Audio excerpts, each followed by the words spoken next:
Hello students, बहुत बहुत स्वागत है काता अकेडमी के इस लाइव सेशन में। जैसा कि आप जानते हैं कि डायरेक्टली आप हमसे जुड़ चुके हैं इस bold booster crash course programme के लिए। और आज के इस लाइव सेशन में, क्योंकि आप जानते हैं अकॉर्डिंग टू शेड्यूल 3 मार्च को शेड्यूल था इस इंपॉर्टेंट चैप्टर के रिवीजन का, जिसमें हम डिस्कस करेंगे रिप्रोडक्टिव हेल्थ और साथ में एक इंपॉर्टेंट चैप्टर जिसका नाम है microbes in human welfare. In chapters के बारे में हम डिस्कस करेंगे। अगर बोर्ड एग्जाम्स के पॉइंट ऑफ व्यू से अगर देखा जाए तो इन चैप्टर्स का एक बहुत ही इंपॉर्टेंट रोल होता है। ये स्कोरिंग से आपके टॉपिक्स हैं। इन चैप्टर्स में हम डिस्कस करेंगे बेसिकली वो टॉपिक्स जो इजीली आपको बहुत सारे मार्क्स स्कोर करा सकते हैं। तो आइए स्टार्ट करते हैं, इस सेशन को स्टार्ट करते हैं। और एक बात और कि आपको रिकॉर्डेड वीडियोस मिल चुकी होंगी इस पूरे टॉपिक्स की, इन पूरे चैप्टर्स की। सो बिल्कुल भी घबराइएगा नहीं, क्योंकि ये जो थोड़ी सी यात्रा हमारी चलेगी बहुत तेजी से चलेगी, क्योंकि आप जानते हैं कि ये रिवीजन सेशन चल रहा है। इसमें हमें बहुत तेजी से इन पूरे चैप्टर्स को रिवाइज करना है। ओके, सो आइए स्टार्ट करते हैं। सबसे पहले डिस्कस करेंगे हम लोग रिप्रोडक्टिव हेल्थ के बारे में। रिप्रोडक्टिव हेल्थ के बाद हम डिस्कस करेंगे माइक्रोब्स इन ह्यूमन वेलफेयर के बारे में। Okay, so first of all we have to talk about reproductive health. So what is actually reproductive health? Reproductive health का मतलब होता है कि रिप्रोडक्शन से जुड़े हुए जितने भी एस्पेक्ट हैं, चाहे वो फिजिकल हो, सोशल हो, इमोशनल, उन सभी में हेल्दी होना। क्लियर? इसे क्या बोलते हैं? Reproductive health. That is reproductive health refers to the state of healthy reproductive organs with normal function. Reproductive organs functions हो और नॉर्मल बिहेव करो, यानी कि रिप्रोडक्शन से जुड़े हुए जितने भी एस्पेक्ट, चाहे वो फिजिकली हो, चाहे वो मेंटली हो, चाहे वो सोशली हो, उसमें किसी तरह की प्रॉब्लम नहीं होनी चाहिए। अकॉर्डिंग टू WHO, अगर WHO के अकॉर्डिंग बात की जाए, जो मेन डेफिनेशन होती है, reproductive health can be defined as total well being in all aspect of reproduction, that is physical, emotional, behavioural and social. ये बात याद कर लीजिएगा। नाउ रिप्रोडक्टिव हेल्थ की बात करते हैं, इसमें हम प्रॉब्लम्स और स्ट्रेटेजीज की बात करेंगे। रिप्रोडक्टिव हेल्थ की प्रॉब्लम और स्ट्रेटेजीज की अगर बात की जाए तो बेसिकली यहाँ पे फैमिली प्लानिंग का एक प्रोग्राम था जो कि 1951 में गवर्नमेंट ने स्टार्ट किया था, लॉन्च किया था, ताकि रिप्रोडक्शन से जुड़े हुए एस्पेक्ट में लोगों को ट्रेन किया जा सके, लोगों को बताया जा सके कि रिप्रोडक्टिव हेल्थ या रिप्रोडक्टिव इश्यूज क्या क्या होते हैं, उनसे अवेयर कैसे रखा जाए।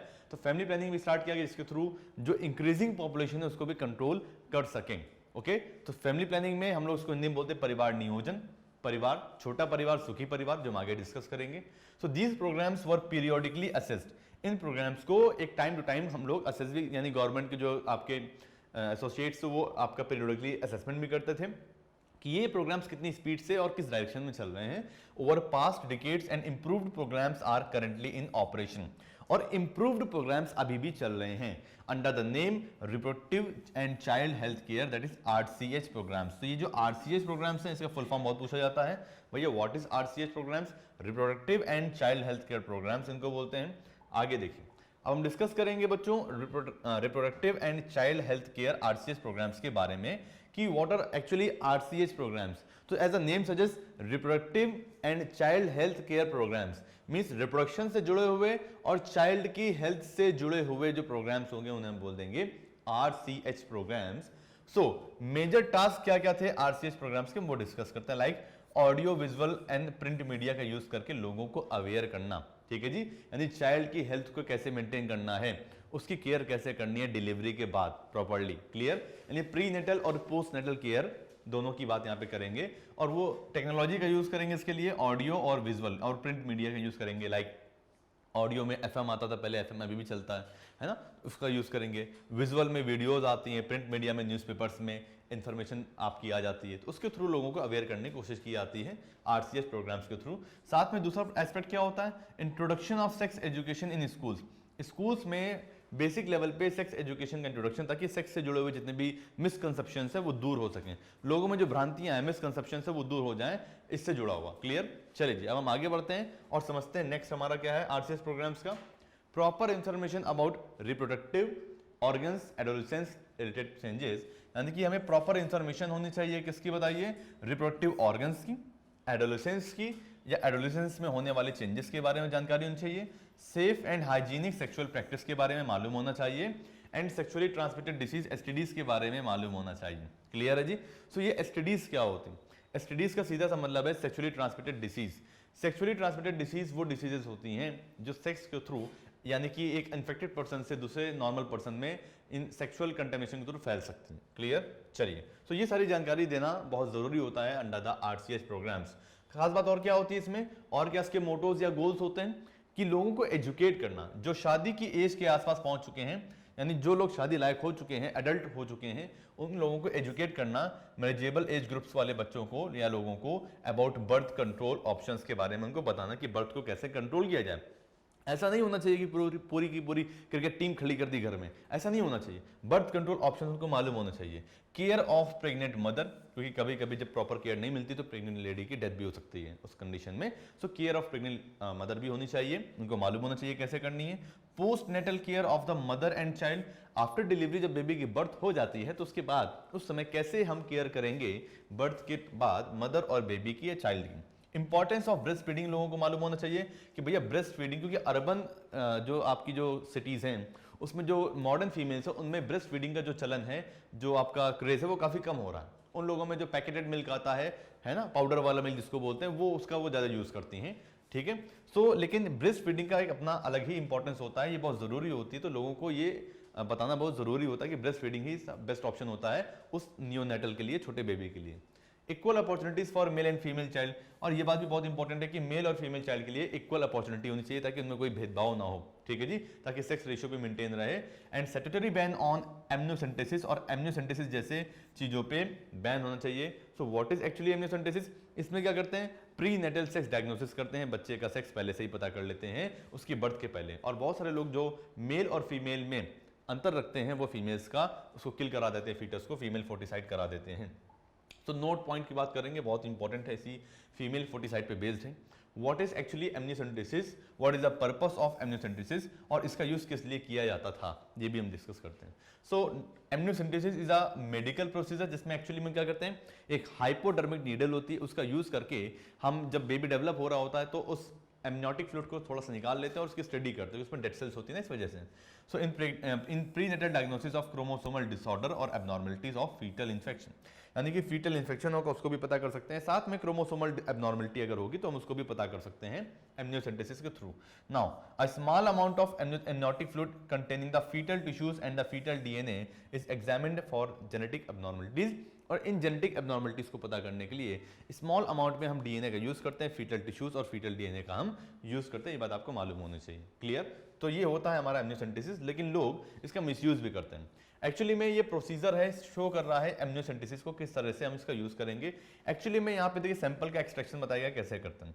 इस तरह से यहाँ पे वॉर्म में आप देखेंगे तो बेबी डेवलप हो रहा होता है और एमनियन के अंदर फिल्ड होता है एक एमनियोटिक फ्लूइड। अल्ट्रासाउंड का यूज करके हम बेबी के पोजीशन को लोकेट कर सकते हैं, साथ में इस हाइपोडर्मिक नीडल का यूज करके एमनियोटिक फ्लूइड को एक्सट्रैक्ट कर लेंगे, निकाल लेंगे यूट्रस के अंदर से, और फीटस की डेड सेल्स होंगी वो यहाँ पे इस एमनियोटिक फ्लूइड में प्रेजेंट होंगी, और उसके बाद हम उसको क्या करेंगे, इसकी एनालिसिस की जाएगी लैब में कि इसके जो डेड सेल्स है उसमें कोई प्रॉब्लम तो नहीं है, ठीक है जी, ताकि हम जेनेटिक एबनॉर्मलिटीज का पता लगा सकें। अब हम बात करेंगे बहुत ही इंपॉर्टेंट टॉपिक की जिसका नाम है पॉपुलेशन एक्सप्लोजन। कभी कभी तो इस पर लॉन्ग क्वेश्चन भी आ जाते हैं बोर्ड एग्जाम्स में, ताकि लोग उसको अच्छे से एक्सप्लेन कर सकें, और बचपन से पढ़ते चले आ रहे हैं what is population explosion. So population आप जानते हैं लगातार बढ़ते चली जा रही है, जब से भारत आजाद हुआ 1947 से, उसके बाद तो कुछ ज्यादा ही आजाद हो गए लोग, इतने आजाद हो गए हैं कि पॉपुलेशन पे कोई कंट्रोल ही नहीं रह गया है ना, हर तरह से आजाद हो चुके हैं। यानी कि पॉपुलेशन एक्सप्लोजन की अगर बात की जाए कि जो वर्ल्ड की पॉपुलेशन थी वो अराउंड 2 बिलियन थी या 2000 मिलियन थी 1900 के आसपास, लेकिन एकदम से रॉकेटेड हो गई टू अबाउट 6 बिलियन बाय 2000, यानी 100 सालों में ये 3 गुना हो गए, 3 टाइम्स हो गए। 2000 आई मीन ये बोल सकते हैं कि 2 बिलियन से होके 6 बिलियन हो गए, है ना, तो बहुत तेजी से बढ़ी ये पॉपुलेशन, ये बात आपको मालूम होनी चाहिए पूरे वर्ल्ड की। अब हम बात करते हैं अपने इंडिया के बारे में। So our population which was approximately 350 million at the time of independence, independence के टाइम पे 350 मिलियन थी अपनी पॉपुलेशन अपने कंट्री की, had reached close to the billion mark by 2000, यानी ईयर 2000 के आसपास आपकी 1 बिलियन पॉपुलेशन होने वाली थी, और मई 2000 तक अगर देखा जाए तो ये क्रॉस कर चुकी थी 1 बिलियन मार्क को, 1 बिलियन से ज्यादा लोग अपनी कंट्री में हो चुके थे। इसका मतलब ये इंडिकेट कर रहा था कि पूरे वर्ल्ड में अगर देखा जाए तो हर 6th पर्सन जो है पूरे वर्ल्ड का वो इंडियन है, यानी पूरे वर्ल्ड की पॉपुलेशन अगर इकट्ठा कर लिया तो उसमें हर 6th पर्सन जो होगा वो इंडियन होगा। क्लियर? चलिए अब हम डिस्कस करेंगे बच्चों एक्सपेक्टेड रीजंस के बारे में कि भैया पॉपुलेशन एक्सप्लोजन हो क्यों रहा है, एक्चुअली में क्या रीजंस हैं जिसकी वजह से पॉपुलेशन का एक्सप्लोजन हो रहा है। तो बच्चों बहुत ही ध्यान से समझिएगा, बहुत ही आसान टॉपिक से, बट बिल्कुल भी लापरवाही नहीं करनी है आपको बहुत ध्यान से बातों को सुनना है और समझना है, क्योंकि ये गाड़ी बहुत तेजी से चल रही है, क्योंकि ये रिवीजन बैच है बच्चों। डिटेल में जो आपका क्रैश कोर्स प्रोग्राम था उसमें आपने वीडियोस डिटेल में देखी होंगी, सारे टॉपिक्स बहुत डिटेल में दिए हुए हैं, बट ये रिवीजन शेड्यूल होने की वजह से यहाँ पे हम बहुत तेजी से चलेंगे। ऐसा करेंगे कि अगर बहुत आराम से समझाएंगे तो शायद 1 या 2 टॉपिक ही हो पाएंगे, हमें पूरे चैप्टर्स का रिवीजन करना है। और आज के दिन तो बहुत स्पेशल है, क्योंकि आज हमें 2 चैप्टर्स का रिवीजन करना है, जो कि बोर्ड के पॉइंट ऑफ व्यू से बहुत इंपॉर्टेंट है। सबसे पहला चैप्टर है हमारा रिप्रोडक्टिव हेल्थ और दूसरा होगा हमारा microbes in human welfare. Clear? So expected reasons की अगर बात की जाए पॉपुलेशन एक्सप्लोजन की, तो पहला रीजन क्या है? A rapid decline in the death rate, यानी डेथ रेट जो होती है, मोर्टेलिटी, वो काफी कम हो चुकी है। That is maternal mortality rate MMR and infant mortality rate. ये अच्छी बात है कि भैया मैटरनल और इन्फेंट मोर्टेलिटी रेट कम हो चुकी है, बट इसकी वजह से पॉपुलेशन भी बढ़ रही है। तो समझ नहीं आ सकता कि उसको अच्छा कहते हैं कि बुरा कहते हैं, क्योंकि मोर्टेलिटी रेट इन्फेंट और मैटरनल कम हो चुकी है, बट ओवरऑल कॉन्सिक्वेंस ये हुआ कि प्रॉपरली पॉपुलेशन काफी बढ़ चुकी। Increase in the number of people of the reproducible age, यानी रिप्रोड्यूसिबल एज जब बोलते मैरिजेबल एज के जो लोग होते हैं, एडल्ट लोग होते हैं, उसका नंबर काफी ज्यादा। तभी इंडिया को यंग कंट्रीज में शामिल किया गया है, यंगेस्ट कंट्रीज में हमारी इंडिया आती है। यंग लोग बहुत ज्यादा है, सभी की शादी होने की एक एज आ चुकी है और सभी लोग फटाफट से बेबी प्रोड्यूस कर रहे हैं, तो पॉपुलेशन और तेजी से बढ़ रही है। बेटर हेल्थ केयर फैसिलिटीज की बढ़ने की वजह से जो डेथ हुआ करती थी पहले, छोटी छोटी बीमारियों में डेथ हुआ करती थी, अब वो डेथ नहीं होती। तो बेटर हेल्थ फैसिलिटी की वजह से अच्छी बात है ये तो, लेकिन इसकी वजह से पॉपुलेशन भी बढ़ रही है, क्योंकि बेटर हेल्थ फैसिलिटी की वजह से जो डेथ होनी चाहिए थी वो नहीं हो रही है। क्लियर? आगे बढ़ते हैं। तो ये देखिए, ये रही हमारी पॉपुलेशन ग्रोथ, यानी कि ये कुछ फैक्टर्स हैं जो गवर्न करते हैं पॉपुलेशन के साइज को।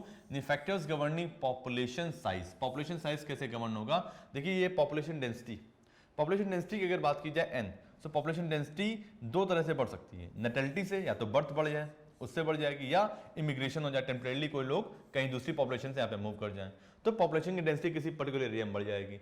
लेकिन अगर लोग वहाँ पे मरने लगे, मोर्टेलिटी हो जाए, डेथ रेट बढ़ जाए, तो वहाँ की पॉपुलेशन कम हो जाएगी, डेंसिटी कम हो जाएगी। या वहाँ से कुछ लोग टेम्परेली उस एरिया से माइग्रेट कर जाएं, तो वहाँ पे भी इमिग्रेशन हो जाएगा और वहाँ पे पॉपुलेशन रिड्यूस हो जाएगी। तो ये कुछ फैक्टर्स से जो कि इंपॉर्टेंट रोल प्ले करते हैं किसमें?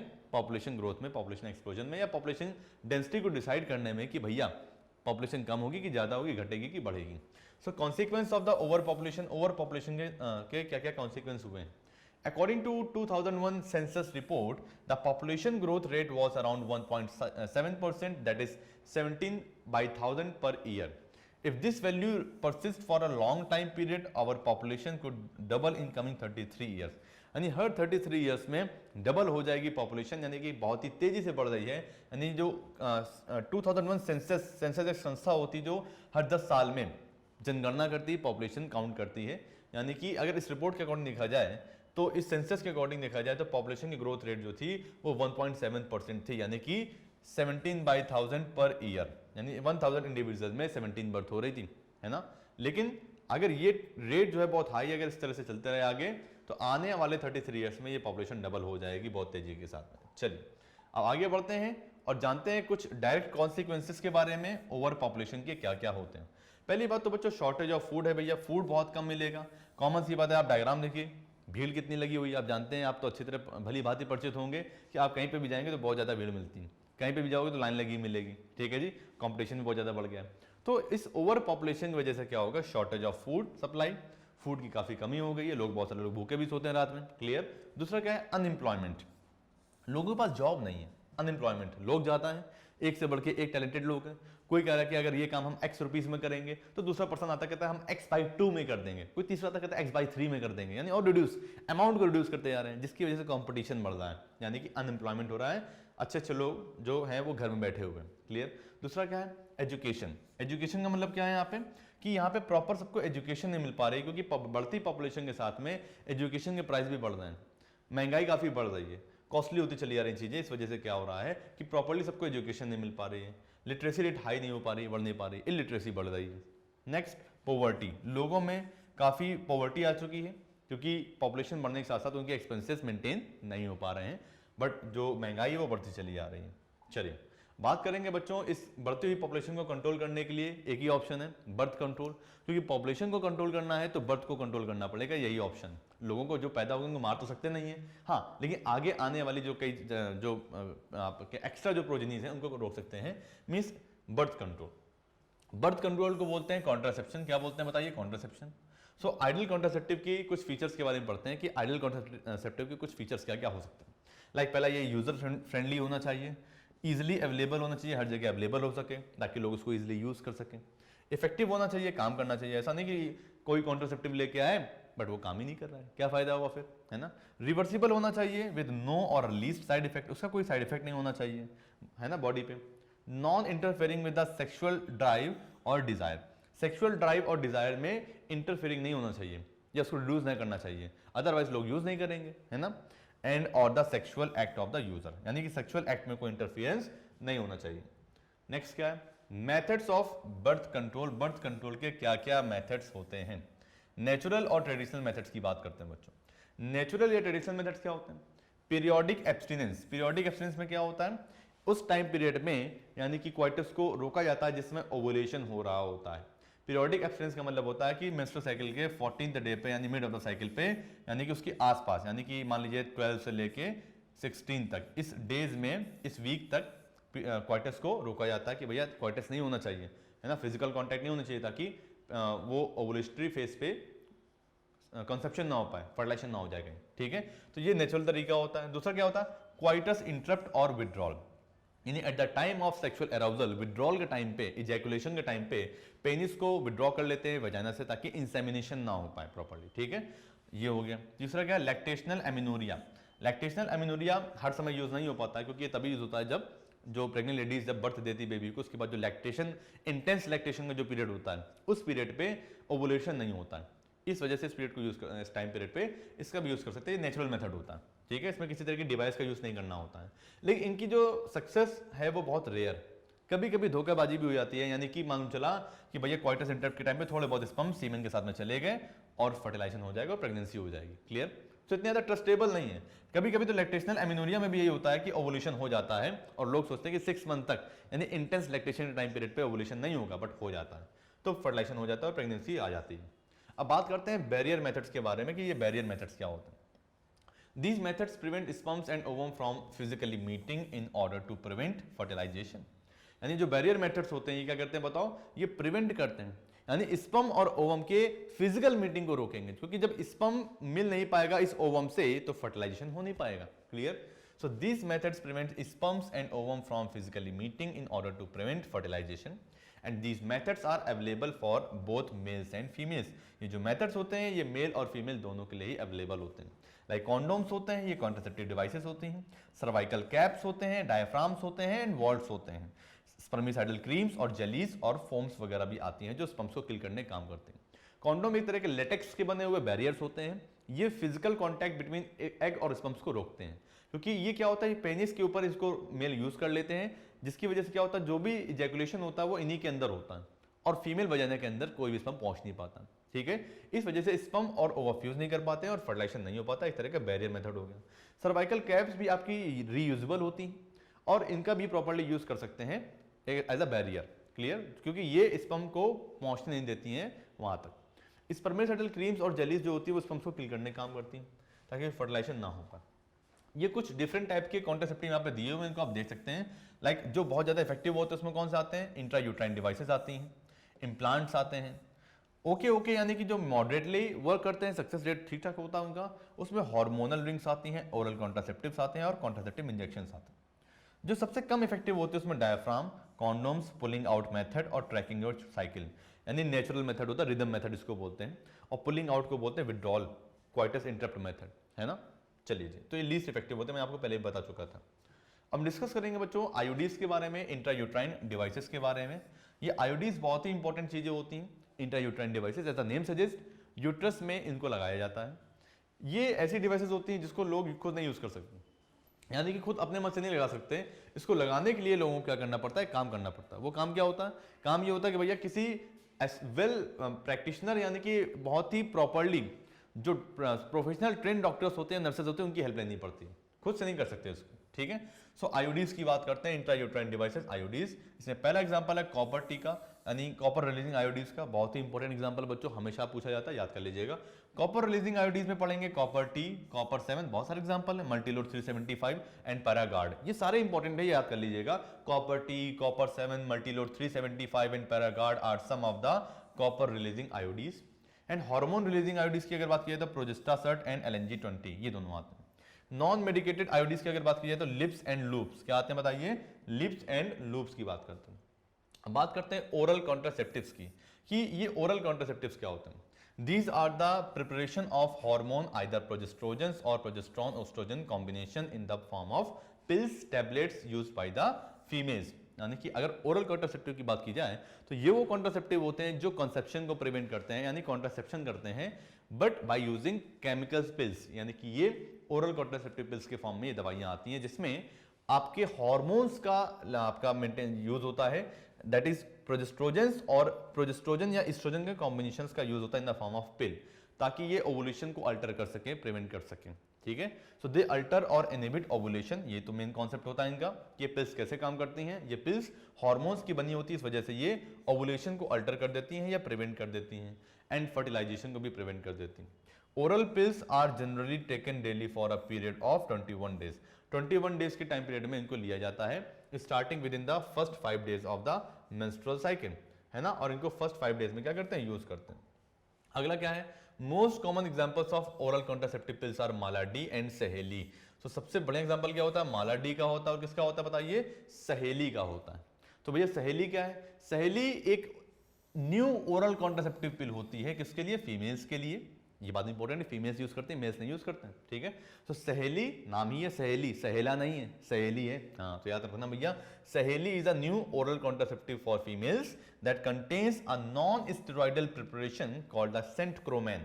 नीट जैसे कॉम्पिटिटिव एग्जाम्स में ये क्वेश्चन पूछा जा सकता है कि सेंटक्रोमेन जो होता है किसमें प्रेजेंट होता है, तो आप बताएंगे सहेली नाम की कॉन्ट्रासेप्टिव आती है जो कि एक नॉन स्टेरॉइडल होती है, इसमें स्टेरॉइड्स नहीं होते हैं, तो ये थोड़ी सी अच्छी होती है क्योंकि इसमें साइड इफेक्ट कम होते हैं। So it is a once a week pill, इसको एक वीक में एक बार लिया जाता है, with few side effects and high contraceptive value.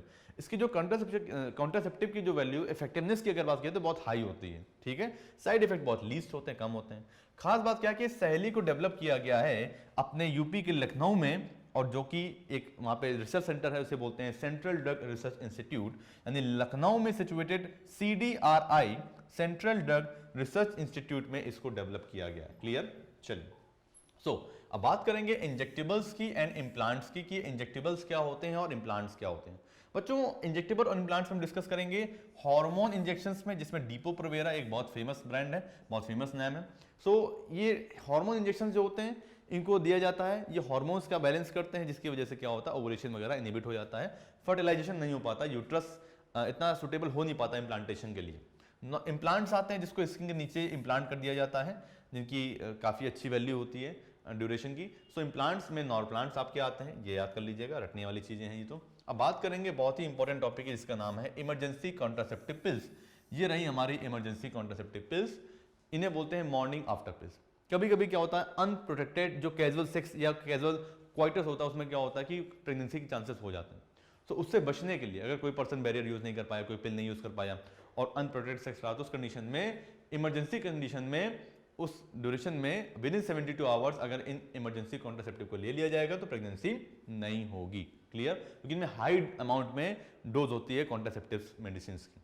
So the most common form is a kit consisting of a high dose of birth control pills and these if taken within 72 hours, ये बात important है, within 72 hours इनको लेना है, of the coitus have been very effective as emergency contraceptives as they could avoid possible pregnancy due to the rape or causal unprotected intercourse.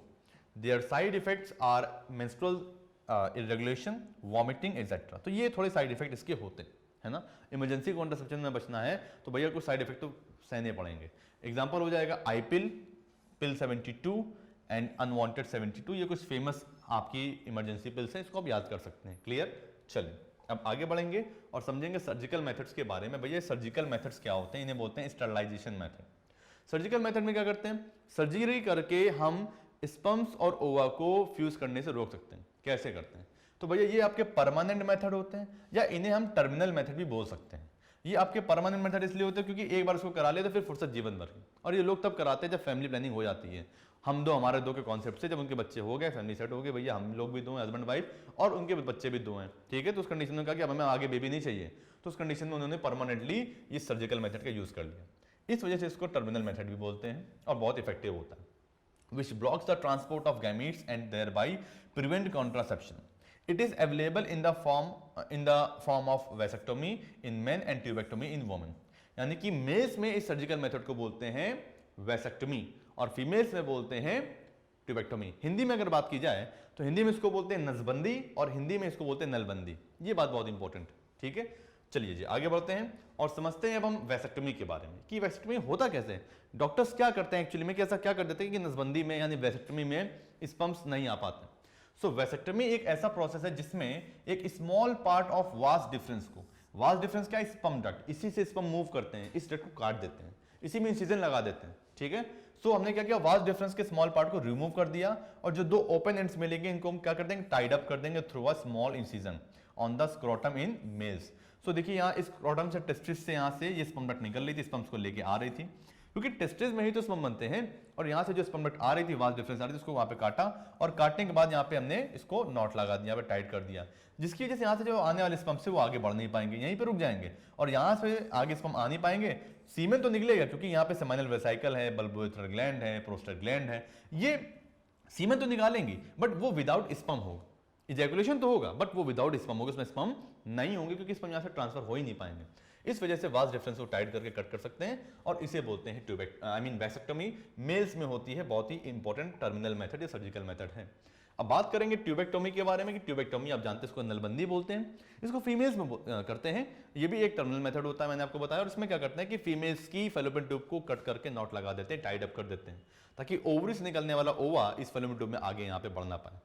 Male gamete आएगा, sperm आएगा but वो यहाँ तक आ पाएगा बट उसको ओवा यहाँ पे मिलेगा नहीं क्योंकि यहाँ पे रोक लगा दी गई है, ओवा आगे बढ़ नहीं पाएगा।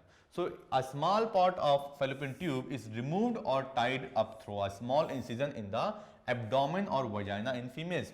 सो वजाइना या एब्डोमेन में स्मॉल इंसिजन लगा के फैलोपियन ट्यूब को कट करके टाइट कर दिया जाता है। ये सारी बातें होगी क्लियर। चलिए आगे बढ़ते हैं, अब समझते हैं एमटीपी के बारे में, मेडिकल टर्मिनेशन ऑफ प्रेगनेंसी के बारे में कि भैया ये medical termination of pregnancy actually में है क्या। मेडिकली प्रेगनेंसी को टर्मिनेट कराना, पहले ये इलीगल था बट गवर्नमेंट ने कंडीशंस को, कुछ स्ट्रिक्ट कंडीशंस को लगाते हुए इसको आपका लीगल कर दिया है, लीगलाइज कर दिया गया एमटीपी को। ये बहुत इंपॉर्टेंट बात है ना। कब कब होता है लीगल, आइए बताते हैं। सो इंटेंशनल और वॉलंटरी टर्मिनेशन और abortion of pregnancy before full term और before the foetus becomes viable is called medical termination of pregnancy.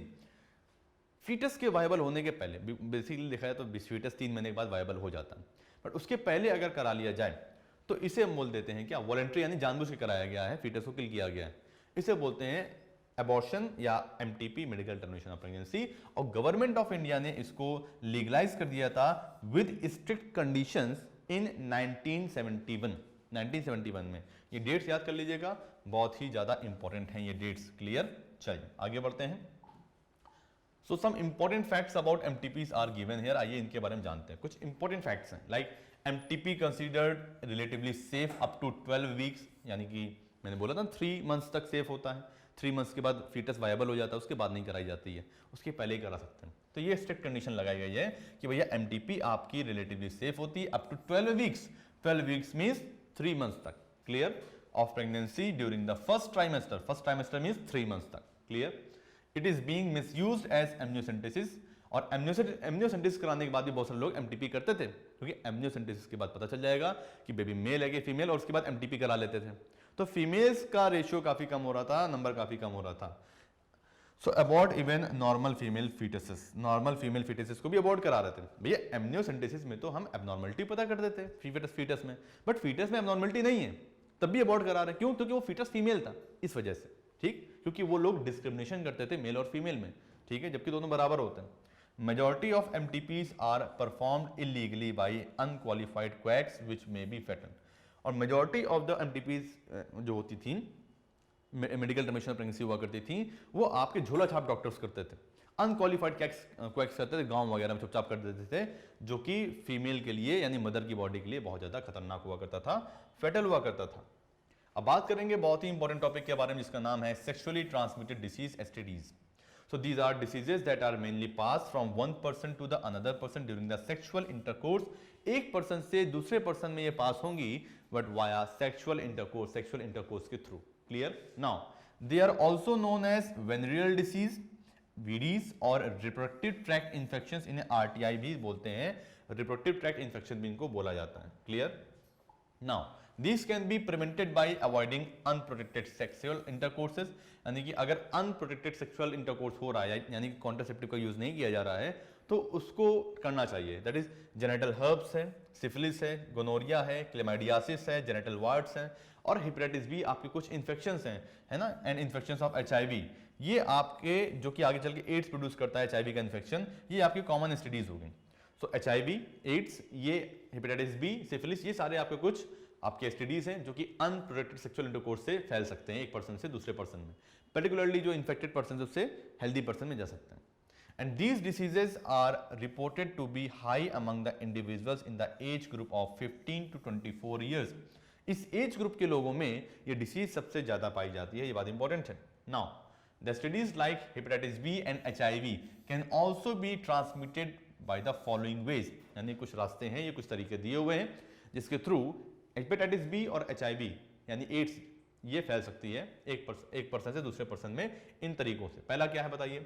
Sharing of contaminated syringe, injection, needles, surgical instrument, है ना, एक ही सिरिंज से बहुत सारे जो ड्रग्स यूजर होते हैं वो एक ही सिरिंज से सब लोग ड्रग यूज करते हैं। किसी एक पर्सन को एड्स था तो उसकी सिरिंज में, नीडल में उसका ब्लड लग गया, जब वो दूसरा पर्सन को यूज करे नीडल का तो उसको भी ब्लड लग जाएगा वही सेम इन्फेक्टेड पर्सन का, तो उसको भी प्रॉब्लम हो जाएगी, एसिडी हो जाएगी उसको। So sharing of contaminated injections, needles, surgical instruments, etc. with infected person। Next क्या है बताइए? Transfusion of blood। ये ब्लड के थ्रू ट्रांसमिट होते हैं एजेंट्स, इनके डिसीज कॉजिंग एजेंट जो होते हैं। सो ब्लड ट्रांसफ्यूजन, अगर कंटेमिनेटेड ब्लड आ गया या इन्फेक्टेड पर्सन का ब्लड अगर हेल्दी पर्सन में चला गया तो भी ये डिसीज हो जाएगी।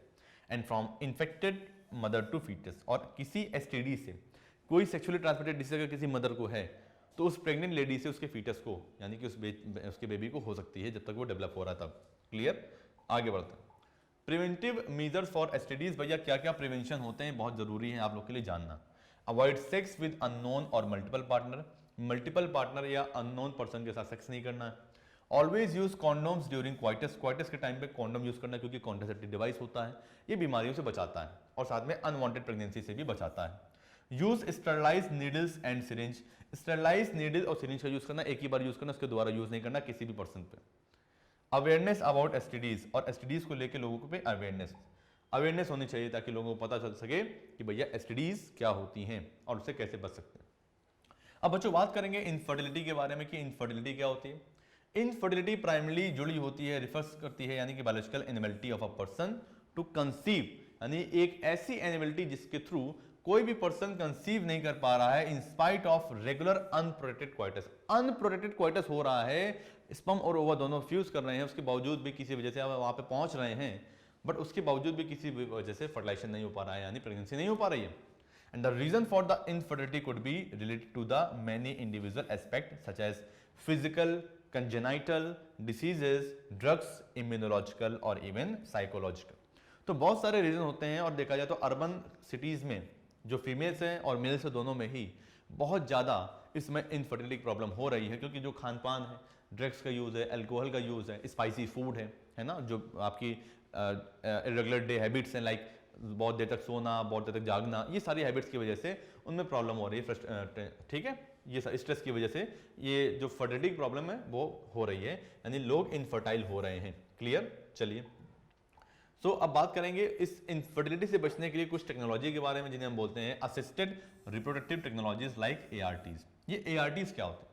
एक्चुअली में जो इनफर्टाइल कपल्स होते हैं उनको हम असिस्ट कर सकते हैं ताकि उन्हें चिल्ड्रन हो सके। स्पेशल हेल्थ केयर यूनिट्स होती हैं, इनफर्टिलिटी क्लिनिक्स होते हैं और वो ART का यूज करके इन मैरिड कपल्स को हेल्प कर सकते हैं to have a baby. ART is also use in couples who are suffering with certain communicable diseases like AIDS to reduce risk of infection to child when the pregnancy is desired। जब pregnancy desired होगी तो हो सकता है किसी person को ads हो और वो चाहता है कि हमारे बेबी को एड्स ना हो, क्योंकि आप जानते हैं इन्फेक्टेड पर्सन से उसके बेबी में यानी इन्फेक्टेड मदर से उसकी बेबी में एड्स जा सकता है, HIV वायरस जा सकता है।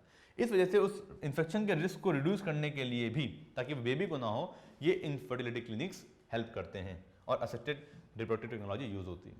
अब बात करेंगे पहली असिस्टेड रिप्रोडक्टिव टेक्नोलॉजी की, जिसका नाम है इन विट्रो फर्टिलाइजेशन, IVF। बहुत ही फेमस नाम है, आप जानते होंगे, बहुत ही इंपॉर्टेंट टॉपिक है। इन विट्रो फर्टिलाइजेशन यानी कि IVF क्या होता है, इसे बोलते हैं इन विट्रो फर्टिलाइजेशन, या इसे बोलते हैं टेस्ट ट्यूब बेबी प्रोग्राम। बहुत ही फेमस है कि सर टेस्ट ट्यूब में बेबी बन जाता है क्या? ना, टेस्ट ट्यूब में बेबी नहीं बनता, बेबी तो वॉर्म में बनता है, but initial stage test tube में बनती है। लाइक सबसे पहले क्या करेंगे बताइए? सबसे पहले हम ओवरियन स्टिमुलेशन करेंगे बाय हार्मोन थेरेपी, ताकि हार्मोन्स का यूज करके हम ओवरीज को स्टिमुलेट करके वो एग निकालें। उसके बाद हम क्या करेंगे? एग को पिकअप कर लेंगे, एग को रिलीज, जब एग रिलीज होगा उसको निकाल लेंगे। उसके बाद थर्ड स्टेप हमारा क्या होता है? स्पर्म प्रिपरेशन, स्पर्म्स को हम प्रिपेयर करेंगे। और फोर्थ स्टेप क्या होता है? एग फर्टिलाइजेशन, एग को हम फर्टिलाइज करेंगे। नेक्स्ट स्टेप क्या है बताइए? Embryo development. और फाइनली हमारा क्या होगा? एम्ब्रियो डेवलपमेंट स्टार्ट हो जाएगा। और फाइनली जैसे ही एम्ब्रियो डेवलप हो जाएगा उसको हम ट्रांसफर कर देंगे कैनुला का यूज करके यूट्रस में, या अप्रोप्रिएट जगह पे जहां पे भी उसको होना चाहिए था नेचुरली। क्लियर? वो स्टेज ऑफ एम्ब्रियो पे डिपेंड करता है। चलिए, ज्यादा डेवलप हो जाएगा एम्ब्रियो तो यूट्रस में ट्रांसफर कर दो, अभी कम डेवलप है तो उसको ट्रांसफर कर देंगे फैलोपियन ट्यूब में। सो इसी के बेसिस पे यहाँ पे कई टाइप दिए हुए हैं, like ZIFT and GIFT, zygote intrafallopian transfer या इंट्रायूट्राइन ट्रांसफर। इंट्रायूट्राइन ट्रांसफर तो तब करेंगे जब बहुत ही डेवलप हो जाएगा एम्ब्रियो हमारा, तो सीधे यूट्रस में ट्रांसफर कर देते हैं। अदरवाइज क्या होता है? जाइगोट इंट्राफिलिपिन ट्रांसफर, यानी अगर जाइगोट स्टेज है या अप टू 8 ब्लास्टोमियर है तब तक तो हम उसको फैलोपियन ट्यूब में ही ट्रांसफर कर सकते हैं। So when the 8-celled blastomere stage of embryo obtained by the IVF in vitro fertilization, तो उसको हम ट्रांसफर कहां करेंगे बताइए? फैलोपियन ट्यूब में करेंगे। इस प्रोसेस को बोलते हैं जाइगोट इंट्राफैलोपियन ट्रांसफर, जिफ्ट। लेकिन जब जाइगोट जो होता है उसमें ज्यादा सेल्स हो जाएंगे, मोर देन 8 सेल्स या मोर देन 8 ब्लास्टोमियर स्टेज हो जाएगी, तो उसको डायरेक्टली हम प्लेस कर देंगे कहां पे? लाइनिंग ऑफ द यूट्रस में। To complete its further development it is termed as intrauterine transfer, इसे IUT बोल देंगे। डायरेक्टली उसको यूट्रस में डाल देंगे, बात आपको बता चुके हैं। अब बात करेंगे अगली टेक्निक की, जिसका नाम है गिफ्ट, GIFT, गैमीट इंट्राफिलिपिन ट्रांसफर। नाम ही बता रहा है कि गैमीट को डायरेक्टली फैलोपियन ट्यूब में ट्रांसफर करेंगे, और ये तब किया जाता है जब गैमीट किसी वजह से फिलामेंट ट्यूब तक पहुंच नहीं पा रहा है तब। So the ovum collected from the donor is transferred to the filament tube of the another female whose can not produce ova. यानी कि अगर कोई फीमेल ओवा प्रोड्यूस नहीं कर पा रही है तो किसी डोनर ओवा का, फीमेल का ओवा यूज करके हम उसकी फिलामेंट ट्यूब में ट्रांसफर कर देंगे। Okay, but can provide a suitable environment. लेकिन हाँ, वो ओवा तो नहीं प्रोड्यूस कर पा रही है, बट बेबी के डेवलपमेंट के लिए उसमें सुटेबल एनवायरनमेंट है, यूट्रस प्रॉपर काम कर रहा है, फर्टिलाइजेशन हो सकता है। तो इस कंडीशन में इसका यूज करेंगे। गैमीट लेंगे डोनर से और सीधे फिलामेंट ट्यूब में एग को ट्रांसफर कर देंगे। And further development, this is the termed as gamete intrafallopian transfer, gift. इसे क्या बोलते हैं? Gamete intrafallopian transfer. क्लियर? चलिए, अब बात करते हैं ICSI के इंट्रासाइटोप्लाज्मिक स्पर्म इंजेक्शन क्या होता है। नाम बता रहा है इंट्रासाइटोप्लाज्मिक स्पर्म इंजेक्शन में हम सीधे एग के साइटोप्लाज्म के अंदर इंजेक्शन के थ्रू स्पर्म्स को पहुंचा देते हैं। यानी कि जब स्पर्म किसी वजह से वहां पे पहुंच नहीं पा रहा है, एग को पेनिट्रेट नहीं कर पा रहा है, फर्टिलाइजेशन नहीं हो पा रहा है, उस कंडीशन में डायरेक्टली हम सीधे एग के साइटोप्लाज्म में स्पर्म्स को पहुंचा देंगे। And in this a single sperm is carefully injected into the egg using a microneedle. It is beneficial in the case of male infertility whereas sperm count is low, that is oligospermia, or in case of absence of sperm, that is azoospermia. So oligospermia क्या होता है? जहाँ पे sperm count काफी कम होता है, उस condition को बोलते हैं oligospermia। और azoospermia जब स्पर्म आपके ना के बराबर हो, एब्सेंट हो जाए। ठीक है जी, चलिए हम डिस्कस करेंगे आर्टिफिशियल इंसेमिनेशन के बारे में कि ये आर्टिफिशियल इंसेमिनेशन या AI टेक्निक क्या होती है। चलिए समझते हैं शॉर्ट में, इसके बारे में भी थोड़ा बहुत इंपॉर्टेंट है। सो आर्टिफिशियल इंसेमिनेशन में क्या किया है? सीमेन को कलेक्ट कर लेंगे किसी भी आपके हस्बैंड से और हेल्दी डोनर से, and then artificially introduce into the vagina और into the uterus of the female, यानी इंट्रायूट्राइन इंसेमिनेशन कर देंगे उसका। Okay, and it is commonly used in the case of where the male partners are unable to inseminate. किसी वजह से male partner insemination नहीं कर पा रहा, उस कंडीशन में इसका यूज करेंगे। And the female due to very low sperm counts in the ejaculate. Clear? तो ये सारे रीजंस होते हैं जिसमें हम यूज करेंगे इसका।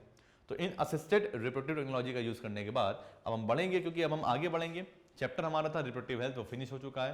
अब हम डिस्कस करेंगे इस इंपॉर्टेंट चैप्टर के बारे में जिसका नाम है microbes in human welfare. Microbes को हम कैसे यूज कर सकते हैं ह्यूमन वेलफेयर में, इसके बारे में डिस्कस करते हैं bold booster crash course programme के थ्रू। आइए स्टार्ट करते हैं इस इंपॉर्टेंट चैप्टर। चलिए, तो सभी बच्चे ध्यान दीजिएगा, क्लास 12 का ये बहुत ही इंपॉर्टेंट चैप्टर है, बहुत ही ईजी और स्कोरिंग चैप्टर है। आइए सबसे पहले समझते हैं कि भैया माइक्रोब्स क्या हो। माइक्रोब्स के बिना तो लाइफ पॉसिबल नहीं कि अगर आप अपने आसपास देखेंगे, कहीं पे भी देखिए, हर जगह देखिए, आपको माइक्रोब्स ही माइक्रोब्स दिखाई देंगे। यानी there are diverse form of microbes which include like protozoans, bacteria, fungi, microscopic plant viruses, viroids, prions, जो कि आपके प्रोटीनिशियस इन्फेक्शियस एजेंट होते हैं। बचपन में जब आप पढ़ते होंगे 6th-7th क्लास में तो आप बड़े कंफ्यूज रहते होंगे, सर ये बैक्टीरिया क्या है, वायरस क्या है, फंजाई क्या है, याद ही नहीं होता है, कंफ्यूज रहते होंगे। बट ये अलग अलग कैटेगरीज होती हैं, प्रोटोजोआन्स अलग होते हैं, बैक्टीरिया अलग होते हैं, फंजाई अलग होते हैं, सबके लाइफ अलग होती है, सबके फंक्शंस अलग अलग होते हैं, सबकी डिसीजेज अलग अलग होती हैं, है ना। तो वो सारी चीज़ें पढ़ेंगे। माइक्रोब्स के बिना तो लाइफ पॉसिबल नहीं। तो माइक्रो ऑर्गेनिज्म में वैरायटी पाई जाती है, लाइक बैक्टीरिया है, फंजाई है, प्रोटोजोआ है, एल्गी। बड़ा खुश हो रहा है, कह रहा है देखो मेरे इतने सारे रिश्तेदार हैं, बच के रहो सबसे भैया, है ना। तो कुछ यूजफुल भी होते हैं और कुछ हार्मफुल भी होते हैं, ठीक है। सो बैक्टीरिया भी होता है, फंजाई भी होता है, प्रोटोजोआ भी होता है और एल्गी भी पाया जाता है, ठीक है जी। चलिए हम डिस्कस करते हैं माइक्रोब्स और उनके यूजेस के बारे में। भैया माइक्रोब्स और उनके यूजेस क्या क्या होते हैं। आप जानते हैं कि माइक्रोब हर जगह होते हैं, पूरी अर्थ में कहीं भी चले जाओ हर जगह आपको माइक्रोब मिलेंगे, यानी सॉइल में होंगे, एयर में होंगे, वाटर में होंगे और हमारी बॉडी के अंदर भी होते हैं और दूसरी बॉडी और प्लांट्स के अंदर भी ये पाए जाते हैं, क्लियर। और अगर आप नॉर्मल जगह छोड़ दो, आप एक्सट्रीम कंडीशन में चले जाओ जहां पे बहुत ज्यादा हाई टेम्परेचर होता है, जहां पे हाइड्रोथर्मल वेंट्स होते हैं, गीजर्स होते हैं, है ना, 100 डिग्री सेंटीग्रेड के ऊपर टेम्परेचर होता है, वहां भी चले जाओ, वहां भी पाए जाएंगे। बर्फ की बहुत मोटी मोटी लेयर के नीचे भी पाए जाएंगे और एसिडिक एनवायरनमेंट में भी ये पाए जाते हैं। सोचिए जहां पे इंसान का रहना भी संभव नहीं है, माइक्रोब्स तो वहां पे भी कब्जा कर चुके हैं, हर जगह माइक्रोब्स पाए जाते हैं।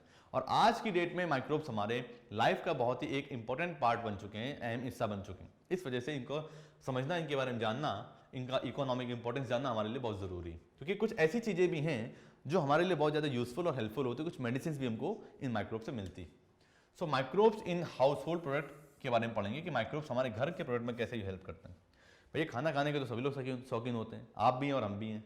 सो माइक्रोब्स की अगर बात की तो खाना बनाने में भी, यानी खाना खजाना में भी मदद करते हैं, यानी कि microbes and their products are used in everyday life.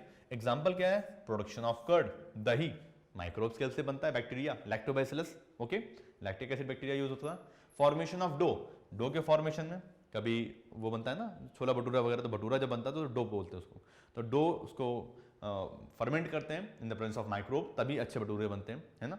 और चीज भी माइक्रोब की हेल्प से बनती है। भैया आज तो बहुत खाने पीने की बात हो रही है, अब तो सबको भूख लग रही होगी, बट जानने की जरूरत नहीं है, यहीं पे समझो और इसको याद करो। सो कर्ड, सबसे पहले समझते हैं कर्ड। आप जानते हैं कर्ड बनता है एक माइक्रो ऑर्गेनिज्म से, इसका नाम होता है लैक्टोबैसिलस या बोलते हैं लैक्टिक एसिड बैक्टीरिया। एक्चुअली में करता क्या है, ये मिल्क में ग्रो करता है, उसको कन्वर्ट कर देता है कर्ड में, ठीक है जी। और घर में हम इसका यूज कर सकते हैं। आप जानते हैं कि घर में हम जब दही जमाते हैं तो स्टार्टर का यूज करते हैं, यानी कि इनोकुलम की तरह काम करता है। एक्चुअली में होता क्या है कि स्टार्टर या इनोकुलम, एक चम्मच दही पहले दूध में डालते हैं ना, ताकि वो पूरा धीरे धीरे दही में कन्वर्ट हो जाए, तो उसी को बोलते हैं स्टार्टर या inoculum is added to milk which turns into curd, यानी पूरा दूध वो आगे चल के दही में कन्वर्ट हो जाएगा, ठीक है। बात करते हैं डो के बारे में, तो भैया माइक्रोब्स आपके यूज होते हैं फूड लाइक डोसा इडली बनाने में भी यूज होते हैं, क्योंकि जो पफ्ड अप यानी जो पफी अपीयरेंस आता है ब्रेड वगैरह का, है ना, ये जो पफ्ड अप अपीयरेंस आता है वो डो का इस वजह से आता है क्योंकि उसमें CO2 गैस का प्रोडक्शन हो जाता है, clear. And through fermentation by bacteria, और क्योंकि उसमें होता क्या है, फर्मेंटेशन बाय बैक्टीरिया और yeast. Now in bread making dough is fermented by using baker's yeast, मैंने बोला था ना ईस्ट का यूज करते हैं ब्रेड मेकिंग में, तो बेकर्स ईस्ट आती है, इसे बोलते हैं सैक्रोमाइसिस सेरेवेसी का यूज करके हम बेकर्स ईस्ट को प्रिपेयर कर सकते हैं। हम डिस्कस करेंगे टोडी के बारे में। What is actually toddy. तो टोडी कुछ नहीं है, एक ट्रेडिशनल ड्रिंक है, कुछ पार्ट्स हैं हमारे साउथ इंडिया के वहां पे यूज होती है। It is made by fermenting SAP from the palm trees, coconut etcetera, यानी पाम ट्रीज और कोकोनट प्लांट का यूज करके हम इस टोडी को प्रिपेयर करते हैं। हिंदी में इसको बोलते हैं ताड़ी, ट्रेडिशनल ड्रिंक होती है ताड़ी, बहुत ज्यादा फेमस होती है। इस तरह से इसको निकाला जाता है मटकियों में भर के, क्लियर। चलिए एक तरह का बेवरेज होता है। चीज की बात करेंगे तो भैया चीज कैसे बनती है, चीज तो बहुत फेमस है, मोज़रेला चीज सुनी होगी, पिज्जा में यूज होती है ना, सभी बच्चे बहुत अच्छे जानते हैं। तो चीज तो बहुत सारे बच्चों का फेमस होता है, स्पेशली उनका जिनको पिज्जा पसंद है। तो आइए चीज के बारे में जानते हैं। तो चीज किससे बनती है, पार्शियल डिग्रेडेशन ऑफ मिल्क से बनती है चीज। अलग अलग माइक्रोब्स का यूज करते हैं इसके लिए। अलग अलग वैरायटी की जो चीज आती है मार्केट में, वो उसके टेक्सचर, उसके फ्लेवर और उसके टेस्ट की वजह से होती है। चीज तो चीज है, सबकी क्वालिटी अलग है, नाम अलग है और रेट अलग है। क्यों, क्योंकि हर चीज का टेक्सचर, फ्लेवर और टेस्ट अलग अलग होता है। And this specificity comes from the microbes used for, यानी कि जो चीज बनाई जा रही है उसको प्रिपरेशन के लिए किस माइक्रोब का यूज किया जा रहा है, उस माइक्रोब के बेसिस पे ही चीज डिफरेंशिएट होती है। लाइक सबसे पहले हम डिस्कस करेंगे एग्जांपल के लिए जो हमारे सिलेबस में स्विस चीज, मोज़रेला चीज हमारे सिलेबस में नहीं है, हम स्विस चीज के बारे में पढ़ेंगे। सो स्विस चीज क्या है? स्विस चीज में लार्ज होल्स पाए जाते हैं and it is produced by the propionibacterium shermanii. तो प्रोपियोनी बैक्टीरियम शर्मानी जो होता है ये यूज होता है स्विस चीज को प्रोड्यूस करने में। ये स्विस चीज आपको दिखाते हैं। चलिए ये डायग्राम देखिए, ये स्विस चीज है। टॉम एंड जेरी एक कार्टून आता था पहले, आपके जमाने में आपका आता होगा, छोटा सा आपने देखा होगा, टॉम एंड जेरी। उसमें जेरी जो होता था माउस, वो इसी चीज में एंटर कर जाता था, छुप जाता था जाके। ये वही वाली चीज लग रही देखने में, इसे बोलते हैं स्विस चीज। क्या बोलते हैं बताइए? इसे बोलते हैं स्विस चीज। ये बात याद कर लीजिए, क्लियर। और अब बात करेंगे रॉकीफोर्ड चीज की, दूसरी वैरायटी जो हमारे सिलेबस में दी हुई है, रॉकीफोर्ड चीज। रॉकीफोर्ड चीज भी एक फंगस से बनती है जिसका नाम होता है पेनिसिलियम रॉकीफोर्टाई। सो इसको राइप करने के लिए, ग्रो करने के लिए स्पेसिफिक फंगस का यूज करते हैं, उसे बोलते हैं Penicillium रॉकीफोर्टाई, which give them a particular flavor। ये बात इंपॉर्टेंट, ठीक है। सो स्विस चीज बनती है बैक्टीरिया से, प्रोपियोनी बैक्टीरियम शर्मानी, जबकि रॉकीफोर्ड चीज बनती है एक फंगस से, उसका नाम होता है पेनिसिलियम रॉकीफोर्टाई। तो ये बन रही है बैक्टीरिया से, और ये रॉकीफोर्ड चीज है, ये बन रही है किससे? फंगस से। ये बात याद कर लीजिएगा भैया, बहुत इंपॉर्टेंट है। थोड़ा सा डिफरेंस होता है, बात याद कर लीजिए। चलिए आगे बढ़ते हैं भैया। सो बात करेंगे माइक्रोब्स इन इंडस्ट्रियल प्रोडक्ट्स के बारे में, कि माइक्रोब्स को कैसे यूज करेंगे इंडस्ट्रीज में। आप जानते हैं कि इंडस्ट्रीज में बहुत ज्यादा माइक्रोब्स का यूज होता है। कैसे बताते हैं? क्योंकि बहुत सारी वैरायटी माइक्रोब्स की ऐसी हैं जो कि यूज होती हैं in the synthesis of number of products like beverages, जो हमारे ह्यूमन बींग्स के लिए यूज होती हैं। बेवरेजेस यानी कि पेय पदार्थ, ड्रिंकिंग मटेरियल जो होते हैं, और एंटीबॉडीज के प्रिपरेशन में भी आपके माइक्रोब्स यूज होते हैं। फॉर एग्जाम्पल, या इंडस्ट्रियल प्रोडक्शन के लिए अगर देखा जाए तो माइक्रोब्स के को बहुत ही लार्ज वेसल्स में, बड़े बड़े बायोरिएक्टर्स में ग्रो कराते हैं। इन्हें बोलते हैं फर्मेंटर्स और बायोरिएक्टर्स। तो बड़े बड़े फर्मेंटर्स होते हैं, बड़े बड़े बायोरिएक्टर्स होते हैं, क्योंकि कमर्शियल लेवल पे उनको प्रोड्यूस करना होता है, लार्ज स्केल पे उनसे मिलने वाला प्रोडक्ट हमें चाहिए होता है, इस वजह से हमको ग्रो कराते हैं बड़े बड़े चैम्बर्स में। अब बात करेंगे बच्चों फर्मेंटेड बेवरेज के बारे में। ऐसे बेवरेज जिनको फर्मेंटेशन के प्रोसेस के बाद प्रिपेयर करते हैं, है ना। चलो तो भैया बहुत फेमस होते हैं, लोग नाम जानते भी होंगे, है ना। चलो, so microbes specially yeast have been used for the time immemorial for the production of beverage. यानी ईस्ट का अगर यूज की बात की जाए तो बहुत लंबे समय से इसको बेवरेज प्रोडक्शन के लिए यूज किया जा रहा है। कैसे कैसे बेवरेज? पेय पदार्थ, ड्रिंकिंग मटेरियल लाइक वाइन होती है, बियर होता है, विस्की होता है, ब्रांडी होता है और रम होता है। रम में है दम और बहुत सारा है गम, समझना बात को, है ना। तो भैया ये सारे जो पेय पदार्थ हैं इनसे दूर रहना है जीवन में, तभी आगे बढ़ पाओगे। फिलहाल इनको याद कर सकते हो कि भैया ये फर्मेंटेड बेवरेज होते हैं, और ईस्ट वगैरह जो होती है वो इसके प्रिपरेशन में हेल्प करती है। क्लियर? चलिए, बाकी उसके बारे में डिटेल नॉलेज लेनी है तो आप वीडियोस को देख सकते हैं जो रिकॉर्डेड फॉर्म में एप्लीकेशन में अवेलेबल है। एंटीबायोटिक्स की बात करेंगे तो भैया आप जानते हैं जो टर्म एंटीबायोटिक था वो सबसे पहले वैक्समैन ने दिया था। ये बात इंपॉर्टेंट है, नीट के जैसे कॉम्पिटिटिव एग्जाम से ये पूछा जाता है कि वैक्समैन ने क्या दिया था, या एंटीबायोटिक टर्म किसने दिया? वैक्समैन ने दिया था 1942 में। और ये डिराइव हुआ था from the Greek word anti means against and bio means life, together they means against life. तो एंटीबायोटिक मीन्स क्या होता है? अगेंस्ट लाइफ, बट हमारी लाइफ के अगेंस्ट नहीं, बैक्टीरिया लाइफ के against, with reference to the disease causing organism और bacteria. तो कुछ अदर एंटीबायोटिक्स भी हैं जो हमें बाद में प्यूरिफाई किए गए थे दूसरे साइंटिस्ट ने। And the successful discoveries of the Penicillium, example हुआ था फ्यूमिजिलिन फ्रॉम द एस्परजिलस फ्यूमिगेटस से मिला था हमें। क्लियर? अब आते हैं माइक्रोब से मिलने वाले कुछ केमिकल्स, एंजाइम्स और दूसरे बायोएक्टिव मॉलिक्यूल्स की बात करते हैं कि हमें माइक्रोब से कैसे कैसे केमिकल्स या एंजाइम्स मिलते हैं, कौन कौन से बायोएक्टिव मॉलिक्यूल्स मिलते हैं, आइए उनके बारे में याद करते हैं। और पेपर में यानी बोर्ड एग्जाम्स में ये जो एग्जाम्पल्स यहाँ दिए हुए हैं बहुत ज़्यादा पूछे जाते हैं। यानी आपको बेसिकली एग्जाम्पल्स याद करने हैं। एग्जाम्पल्स को बिल्कुल याद कर लीजिए, अच्छी तरह से कंठस्थ कर लीजिए और उन्हें अपने दिमाग में बैठा लीजिए, क्योंकि एज इट इज पूछे जाएंगे। सो कुछ ऑर्गेनिक एसिड्स हैं जो हमको मिलते हैं, आइए इसके बारे में जानने की कोशिश करते हैं कि कौन कौन से ऑर्गेनिक एसिड्स हैं जो हमको यहाँ पे मिलेंगे। सो चलिए स्टार्ट करते हैं। सबसे पहले हम डिस्कस करेंगे ऑर्गेनिक एसिड्स के बारे में, और ये रहे उनके माइक्रो ऑर्गेनिज्म। सिट्रिक एसिड किससे मिलता है? एस्परजिलस नाइजर से, जो कि एक फंगस होता है। याद कर लीजिएगा, एस्परजिलस नाइजर से मिलता है सिट्रिक एसिड। एसिटिक एसिड मिलता है एस्टोबैक्टर एसिटाई, नाम में ही एस्टोबैक्टर एसिटाई छुपा हुआ है, ये बैक्टीरिया होता है। ठीक है, तो ये जरूर याद कर लीजिए, बैक्टीरिया होता है। बैक्टीरिया से मिलता है एसिटिक एसिड, फंगस से मिलता है सिट्रिक एसिड। ब्यूटारिक एसिड मिलता है क्लॉस्ट्रीडियम ब्यूटालिकम से, जो कि बैक्टीरिया होता है। और लैक्टिक एसिड मिलता है लैक्टोबैसिलस लैक्टिस से, जो कि एक बैक्टीरिया होता है। ये आप एज इट इज याद कर लीजिएगा, बहुत इंपॉर्टेंट है। ये ऑर्गेनिक एसिड्स हैं जो कि माइक्रोब्स प्रोड्यूस कर रहे हैं। चलिए आगे बढ़ते हैं, आप याद कर लीजिएगा, बहुत इंपॉर्टेंट है। अब बात करेंगे कौन कौन से एंजाइम्स मिलते हैं और उनके फंक्शंस क्या क्या होते हैं। तो भाई लाइपेजेस मिलते हैं और साथ में पेक्टिनेजेस मिलते हैं और प्रोटीएजेस भी मिलते हैं। लाइपेजेस की अगर बात की जाए तो यूज्ड इन डिटर्जेंट फॉर्मुलेशंस, ये लाइपेजेस डिटर्जेंट फॉर्मुलेशन में यूज होते हैं। They are helpful in removing oiling stains from the laundry. Lipases lipid को डिसॉल्व करते हैं और लॉन्ड्री में जो स्टेन्स लगे होते हैं कपड़ों पे फैट के, ऑयल्स के, उसको रिमूव करने में हेल्प करते हैं। डाइजेस्टिव एंजाइम्स होते हैं। पेक्टिनेजेस और प्रोटीनेजेस जो होते हैं ये भी माइक्रोब से ही मिलते हैं और इनका यूज करते हैं बॉटल्ड जूसेस में for as a clearing agent, क्योंकि आप जानते हैं जो बॉटल्ड जूस होते हैं वो बहुत ज़्यादा अच्छे पीने में लगते हैं एज कम्पेयर टू जो घरों में निकालते हैं। घरों में जो जूस निकालता है वो कसैला होता है। क्यों अच्छा कम लगता है? क्योंकि उसमें नेचुरल चीज़ें होती है, सेल मेम्ब्रेन वगैरह होती है। बट जो बॉटल्ड जूसेस होते हैं उसमें जो पेक्टिन जैसे सब्सटेंस होते हैं उसको क्लियर कर देते हैं by using pectinase and proteases, जिसकी वजह से वो और अच्छा लग जाता है टेस्ट में। अब बात करेंगे स्ट्रेप्टोकाइनेज जैसे बायोएक्टिव मॉलिक्यूल्स या एंजाइम्स के बारे में। सो स्ट्रेप्टोकाइनेज क्या होता है? स्ट्रेप्टोकाइनेज आपका एक ऐसा एंजाइम होता है जो कि यूज होता है एज अ क्लॉट बस्टर। ये क्लॉट बस्टर क्या होता है ये आपको बताएंगे, लेकिन पहले जान लीजिए कि ये स्ट्रेप्टोकाइनेज मिलता किससे। ये मिलता है जेनेटिकली मॉडिफाइड एक बैक्टीरिया होता है जिसका नाम होता है स्ट्रेप्टोकोकस। तो स्ट्रेप्टोकोकस एक जेनेटिकली मॉडिफाइड बैक्टीरिया है जिससे ये स्ट्रेप्टोकाइनेज मिलता है। इसका यूज करते हैं as a clot buster, means जब कभी कभी ब्लड क्लॉट बन जाता है तो उसको डिसॉल्व करने के लिए इसका यूज करते हैं। So removing clots from the blood vessels of heart patients, क्योंकि हार्ट पेशेंट्स में ब्लड क्लॉट बन जाएगा तो हार्ट अटैक पड़ सकता है या मायोकार्डियल इन्फेक्शन हो सकता है, having undergone myocardial infection leading to heart attack.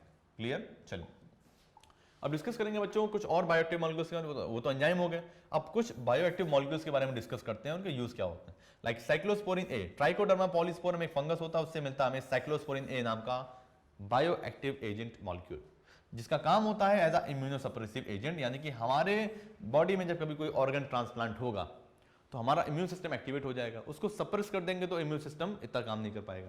यानी इम्यूनोसप्रेसिव का काम करता है साइक्लोस्पोरिन ए, यानी कि इम्यून सिस्टम को वीक कर देगा ये, और बहुत ही यूजफुल होता है ड्यूरिंग ऑर्गन ट्रांसप्लांटेशन। ओके, अब बात करेंगे दूसरे बायोएक्टिव मॉलिक्यूल का जिसका नाम है स्टैटिन। तो स्टैटिन मिलता है एक ईस्ट से, एक फंगस से जिसका नाम है मोनोएस्कस परप्यूरियस। तो मोनोएस्कस परप्यूरियस एक ईस्ट होता है, फंगस होता है, जिससे मिलता है हमें स्टैटिन्स, और स्टैटिन्स का मेन काम होता है the blood cholesterol lowering agent. तो ये ब्लड कोलेस्ट्रॉल लोअरिंग एजेंट होते हैं and it act by the competitively inhibiting enzyme responsible for the cholesterol synthesis. और कोलेस्ट्रॉल सिंथेसिस के लिए जो आपका एंजाइम होता है उसके लिए एक तरह के कॉम्पिटिटिवली इनहिबिशन काम ये प्ले करते हैं, रोल प्ले करते हैं। चलिए अब डिस्कस करेंगे बच्चों माइक्रोब्स इन सीवेज ट्रीटमेंट। सीवेज ट्रीटमेंट में माइक्रोब्स का क्या रोल होता है? तो आप जानते हैं कि भैया घरों से जो हाउस होल्ड प्रोडक्ट निकलता है, सीवेज निकलता है, वो बहुत काफी गंदा होता है, उसमें काफी ऑर्गेनिक वेस्ट होता है। तो उसको साफ करने के लिए हमें क्या करना पड़ता है भैया बताओ? माइक्रोब का यूज करना पड़ता है। So before disposal sewage has to be treated in the sewage treatment plant like एसटीपीज।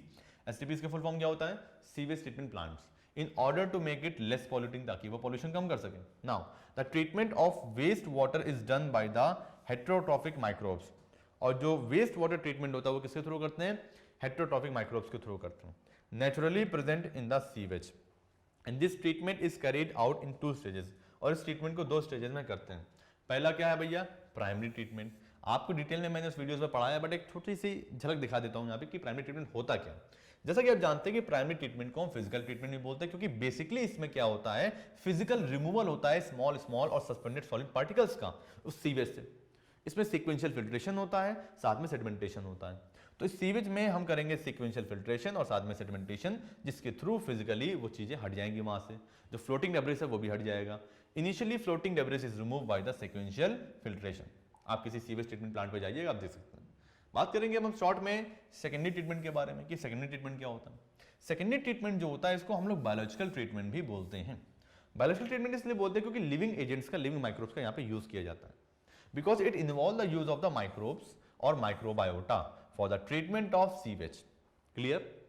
कैसे यूज करते हैं? When the BOD of the effluent is reduced significantly, क्योंकि जब माइक्रोब का यूज करेंगे तो वो ऑर्गेनिक वेस्ट को डिसॉल्व करेंगे। सीवेज से ऑर्गेनिक वेस्ट जब कम हो जाएगा तो उसमें पॉल्यूशन कम हो जाएगा, मींस बायोलॉजिकल या बायोकेमिकल ऑक्सीजन डिमांड कम हो जाएगी, BOD कम हो जाएगी उसकी। And it is then passed into the settling tank where the bacterial flocks are allowed to sediment and this sediments is called the activated sludge। और आगे चल के जो उसमें बैक्टीरियल फ्लॉक्स बने हुए, जिसमें फंगल हाइफी थे और बैक्टीरिया के मासेस थे, वो फ्लॉक्स आगे चल के दूसरे सेटलिंग टैंक में जाके बैठ जाएंगे और उसे बोल देंगे हम एक्टिवेटेड स्लज, जिसका हम थोड़ा बहुत एज इनोकुलम यूज भी करते हैं आगे। ठीक है, चलिए इस डायग्राम को देखिए बच्चों। ये रहा हमारा प्राइमरी ट्रीटमेंट। यहाँ पे हम लोग क्या कर रहे हैं? सीक्वेंशियल फिल्ट्रेशन कर रहे हैं। ग्रिड स्टैंड को यहाँ पे बैठा दिया है। फर्स्ट सेडिमेंटेशन टैंक में थोड़ी बहुत गंदगी, यहाँ पे स्लज वगैरह बैठ गया है। उसके बाद हम आते हैं अगले, हमारा जो दूसरा है हमारा, ये रहा हमारा एरेशन टैंक, यानी यहाँ से बायोलॉजिकल ट्रीटमेंट स्टार्ट हो गया है। यहाँ पे एरेशन टैंक है, एयर पंप की जा रही है, यहाँ पे माइक्रोबियल ग्रोथ हो रही है, एरोबिक बैक्टीरिया ग्रो कर रहे हैं, साथ में फंगल हाइफी भी है जिससे बन रहे हैं फ्लॉक्स। आगे चल के सेकंड सेडिमेंटेशन टैंक में वो बैठ जाएंगे और इस तरह से क्या होगा, ये एक्टिवेटेड स्लज यहाँ से बैठता हुआ आगे चला जाएगा इस एनारोबिक स्लज डाइजेस्टर में, क्योंकि एक्सेस एक्टिवेटेड स्लज जो होगा वो एनारोबिक स्लज डाइजेस्टर में जाके ब्रेक हो जाएगा और एनारोबिक बैक्टीरिया को खा पी के खत्म कर देंगे और बन जाएगी बायोगैस यहाँ पे।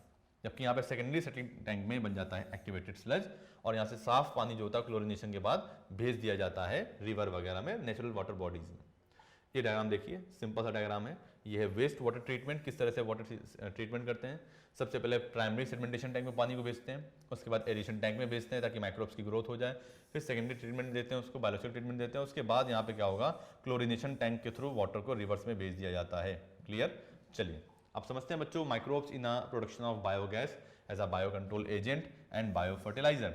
तो माइक्रोब्स का यूज कैसे करेंगे, किसमें, बायो कंट्रोल एजेंट्स की तरह, बायो गैस की तरह और बायो फर्टिलाइजर की तरह। सो भैया ये बायोगैस क्या होती है बच्चों, समझिए बात को। It is a mixture of gases. Biogas क्या होता है, मिक्सचर ऑफ गैसेस होता है, but the major content is methane gas. जो मेजर कंटेंट होता है वो क्या होता है बताइए, मीथेन गैस होता है।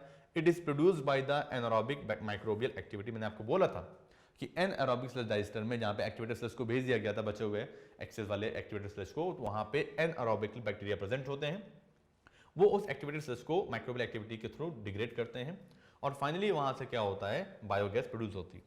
तो during digestion of the biomass with the help of the certain bacteria and the biogas is used as a fuel, और इस बायोगैस का हम एज अ फ्यूल यूज कर सकते हैं। And these bacteria are called methanogens. इन bacteria को हम क्या बोलते हैं बताइए, मिथेनोजेंस बोलते हैं। And one such common bacterium is called the methanobacterium. और सबसे बड़ा एग्जांपल क्या बताइए, मीथेनोबैक्टीरियम, जो कि कैटल्स के र्यूमन में भी प्रेजेंट होता है, ठीक है जी, और काउ डंग में तो होता ही होता है। क्लियर? जो कि एनारोबिकली मीथेन गैस प्रोड्यूस करता है। So methanobacterium is example of methanogens which produces methane.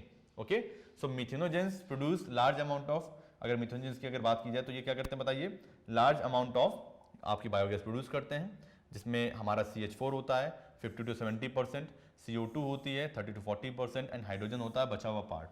Clear? ये बात याद कर लीजिएगा। इस बायोगैस प्लांट को देखिए, इस बायोगैस प्लांट में ध्यान दीजिएगा बच्चों, ये हमारा इस तरह का ये डाइजेस्टर होता है, बड़ा सीमेंटेड का टैंक होता है, इसे बोलते हैं डाइजेस्टर। इसमें स्लरी होती है, स्लरी में बायोमास भी होता है और वाटर भी होता है। स्लरी में बायोमास भी है, वाटर भी है। एक स्लरी बना के, यानी काउ डंग बायोमास होता है, वाटर स्लरी बना के यहाँ पे भेज दिया जाता है इस टैंक में। यहाँ पे एनारोबिकली माइक्रोब्स गैस प्रोड्यूस करते हैं। जब गैस प्रोड्यूस होगी तो यहाँ पे गैस को हम गैस आउटलेट से यूज़ कर लेंगे। बचे हुए वेस्ट को यहाँ पे एज अ फर्टिलाइजर के फॉर्म में यूज़ कर लिया जाएगा, मैन्योर के फॉर्म में यूज़ कर लिया जाएगा और वापस से स्लरी को यहाँ पे भेजते रहते हैं इनलेट के थ्रू। ठीक है, तो यहाँ से इनकमिंग होती रहती है, यहाँ से आउटगोइंग होती रहती है, यहाँ पे गैस बनती है और निकलती चली जाती है, जिसको हम अपने कमर्शियल पर्पस के लिए यूज़ कर लेते हैं। क्लियर? अब बात करेंगे microbe as a bio fertiliser. बहुत ही इंपॉर्टेंट टॉपिक है कि भैया माइक्रोब्स तो एज अ बायोफ्यूल्स की, I mean biofuels, bio fertiliser तो बाद में पढ़ेंगे, माइक्रोब्स को एज अ बायोफ्यूल भी यूज कर सकते हैं बच्चों। बहुत इंपॉर्टेंट टॉपिक है कि बायोलॉजिकली जनरेटेड हाइड्रोजन, मीथेन और इथेनॉल, ब्यूटेनॉल और डीजल, आपकी जो इनको बोला जाता है बायो हाइड्रोजन और बायोमीथेन, ये बायोथेनॉल, ये सभी क्या है पता है, बायोडीजल, ये सारी चीजें आपके बायोफ्यूल्स में आते हैं। चाहे बायोमीथेन हो, ब्यूटेनॉल हो, बायोडीजल हो, है ना, ये सारी चीजें किस में आती हैं बताइए, बायोफ्यूल्स कहलाती हैं। ठीक है, नाउ बात करेंगे microbe as a bio control agent. Bio control agent means ये लिविंग एजेंट होते हैं जो डिसीज कॉजिंग इंसेक्ट और पेस्ट को रोकते हैं, ताकि इंसेक्टिसाइड और पेस्टिसाइड पे एग्रीकल्चर सिस्टम की डिपेंडेंस खत्म हो सके, कम हो सके। सो मॉडर्न एग्रीकल्चर की अगर बात की जाए तो farmers to increase use of chemical such as the insecticide, weedicide etcetera, क्योंकि आज के जमाने में तो इतने ज्यादा इंसेक्ट और पेस्ट डिसीज हो चुकी हैं कि भैया इंसेक्टिसाइड और पेस्टिसाइड का यूज बढ़ता चला जा रहा है। To control plant diseases and pest हम क्या करते बताओ, हम यूज करते थे इंसेक्टिसाइड और पेस्टिसाइड, बट अब क्या करेंगे बताइए, हम माइक्रोब्स का यूज करेंगे उन इंसेक्ट और पेस्ट को कंट्रोल करने के लिए। कैसे? So it is better to use biological agents, living agents like microbes to save our crop plants from the pest, etc. इसे आप बायो कंट्रोल इसे बोलते हैं, बायो कंट्रोल इसे क्या बोलते हैं बताइए, बायो कंट्रोल बोलते हैं। To the use of biological methods for the controlling of the plant disease and pest, यानी कि प्लांट डिसीज और पेस्ट को कंट्रोल करने के लिए हम यूज करेंगे माइक्रोब्स का as a biological agent, bio control agent. अब बात करेंगे biological control for the pest resistance, यानी कि अगर हमें पेस्ट और डिसीज रेजिस्टेंस चाहिए तो हम कैसे biological control करेंगे by using microbes. So unlike conventional farming practices where the chemical methods are used to kill both useful and harmful life forms, क्योंकि आप होता क्या था कि जब हम इंसेक्टिसाइड और पेस्टिसाइड का यूज करते थे तो कुछ ऐसे भी इंसेक्ट होते हैं जो हमारे क्रॉप के लिए जरूरी होते हैं, वो भी मर जाते थे, यानी उनमें कोई डिस्क्रिमिनेशन नहीं था, वो है ना जो हमारे इंसेक्टिसाइड यूज करते थे वो दोनों ही तरह के यानी यूजफुल और हार्मफुल दोनों तरह के कीड़ों को मार देते थे। This is a holistic approach as it seeks to develop an understanding of the webs of the interaction between the myriad of the organisms including the both flora and fauna। क्योंकि उस फील्ड में जो flora और fauna present है उसके बीच में association होता है, कुछ डिपेंडेंस होती है ना, इंटरेक्शंस होते हैं, तो कुछ इंपॉर्टेंट वाले भी जो माइक्रोब्स थे वो मर जाते थे, उसको बचाने के लिए हम यूज करेंगे। तो कुछ एग्जांपल्स हमारे बायो कंट्रोल एजेंट्स के, आइए इनको देखते हैं जिनका हम यूज कर रहे हैं। जैसे लेडी बर्ड है, लेडी बर्ड और ड्रैगन फ्लाइज का हम यूज करते हैं to get rid of aphids and mosquitoes respectively. यानी लेडी बर्ड का यूज करेंगे एफिड से बचने के लिए और ड्रैगन फ्लाइज का यूज करेंगे मॉस्किटो से बचने के लिए। बहुत ही इंपॉर्टेंट बायो कंट्रोल एजेंट की तरह काम करते हैं ये। To control butterfly caterpillars bacteria such as the Bacillus thuringiensis are used in the form of sprays, शैसेस और ड्राई स्पोर। यानी कि अगर हमें बटरफ्लाइज के कैटरपिलर से अपनी क्रॉप को बचाना है तो हम किसका यूज करेंगे बताइए? हम यूज करेंगे बैसिलस थ्रिंजेंसिस के स्पोर्स का। ये बैक्टीरिया में आपके स्पोर्स प्रेजेंट होते हैं या इनके शैसेस में आने वाले स्पोर्स को हम ड्राई स्पोर्स को इस तरह से यूज करते हैं स्प्रे के फॉर्म में, ताकि वो बैक्टीरिया की वजह से कॉटन जैसी क्रॉप पे किसी तरह से ये ग्रो न कर पाए। ये देखिए बैसिलस थ्रिंजेंसिस की बात करते हैं, इसके लिए टर्म यूज करते हैं बीटी। क्या यूज करते हैं? बीटी। सो आइए डिस्कस करते हैं बैसिलस थ्रिंजेंसिस के बारे में। So bacillus thuringiensis toxin genes are introduce into the plant by using genetic engineering. Genetic engineering यानी बायोटेक्नोलॉजी का यूज करके हमने बैसिलस थ्रिंजेंसिस के जो टॉक्सिन जीन्स थे उसको इंट्रोड्यूस करा दिया। कहां पे बताइए? प्लांट्स में। और ऐसे प्लांट्स रेजिस्टेंट हो गए to attack by insect and pest. BT cotton is one such example of this biological control agent.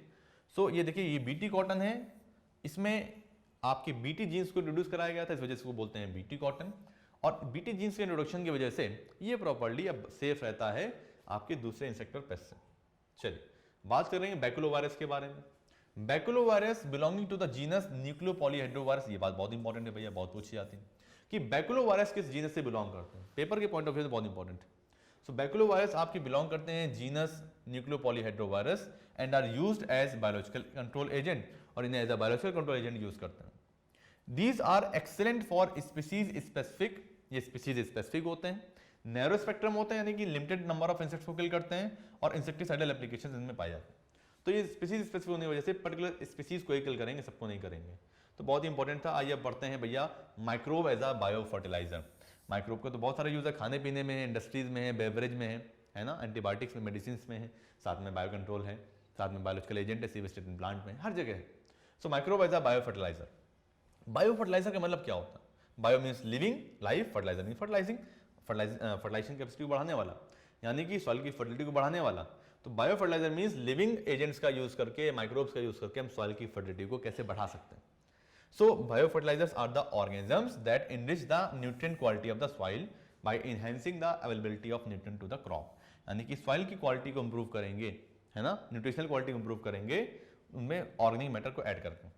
Example की बात करते हैं बैक्टीरिया की, तो एज़ोटोबैक्टर और एजोस्पिरिलम आपके ये फ्री लिविंग बैक्टीरिया होते हैं। बैक्टीरिया की अगर बात की जाए तो बैक्टीरिया भी कुछ बैक्टीरिया होते हैं जो एज अ बायो फर्टिलाइजर तरह काम करते हैं, जिसमें आता है हमारा एज़ोटोबैक्टर और एजोस्पिरिलम। ये आपके फ्री लिविंग बैक्टीरिया होते हैं जो कि एब्जॉर्ब करते हैं फ्री नाइट्रोजन को from the soil and air from and convert it into salts and nitrogen compound, और उसको नाइट्रोजन कंपाउंड्स में कन्वर्ट कर देते हैं। नाइट्रोजन फिक्सिंग बैक्टीरिया आप जानते होंगे, ये एटमॉस्फेयर में प्रेजेंट नाइट्रोजन को फिक्स करता है into organic form which is used by the plant as nutrients। Example हो जाएगा राइजोबियम, बहुत फेमस नाम आपने सुना होगा।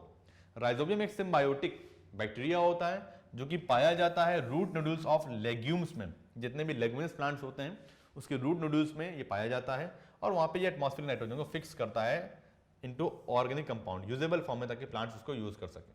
इस डायग्राम को देखिए बच्चों, किस तरह से सॉइल के अंदर ये डायग्राम, इसके यहाँ पे रूट नोड्यूल्स प्रेजेंट हैं, रूट नोड्यूल्स के अंदर यहाँ पे देखिए नाइट्रोजन का फिक्सेशन हो रहा है, एटमॉस्फेरिक N2 को लिया जा रहा है और उसको नाइट्रोजन के कंपाउंड्स में कन्वर्ट करके प्लांट्स को दिया जा रहा है।